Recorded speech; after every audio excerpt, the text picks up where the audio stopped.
नमस्कार, मी वैद्य निलेश पाटील MD आयुर्वेद। बऱ्याचदा पेशंटच्या आमच्यासमोर आल्यानंतर एक क्वेश्चन असतो की सर आम्हाला ट्रीटमेंट किती दिवस घ्यायला लागेल।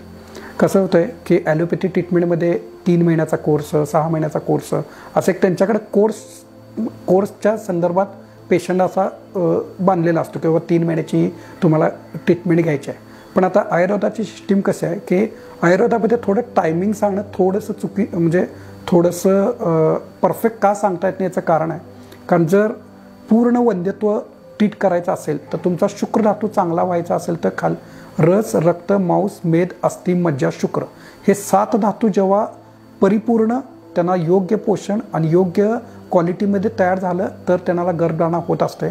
त्यामुळं आयुर्वेदाच्या नुसार जर विचार केला तर टायमिंग जे सांगत असतो की बाबा गर्भधारणेसाठी तुम्हाला वेळ किती लागणार आहे, तर कमीत कमी 3 महिने ते 7 महिने हा तुमचा प्रोबॅबिली टायमिंग असतं।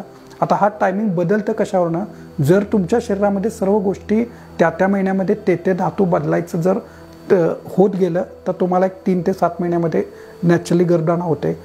आणि टाईम वाढू फक्त एवढ्यासाठी असू शकतो की जर तुमचा मग आजार काय, कोणाला थायरॉइड आहे, कोणाला एंडोमेट्रोसिस आहे, कोणाला डेटच रेग्युलर येत नसते किंवा PCOD आहे, म्हणजे जे काय मग तुमचे आजार जे समोर येतात ते समोर आलेले आजार प्लस तुमच्या इकडं धातू जे तयार करण्याची प्रोसेस ह्या दोघांचा सांगड घालून जर ट्रीटमेंट केली तर 1-2 महिने पुढं मागं असं जरी पकडलं तरी 3 ते 7 महिने ह्या नॅचरल गर्भधारणेसाठी आयुर्वेदाला पेशंटने दिला पाहिजे।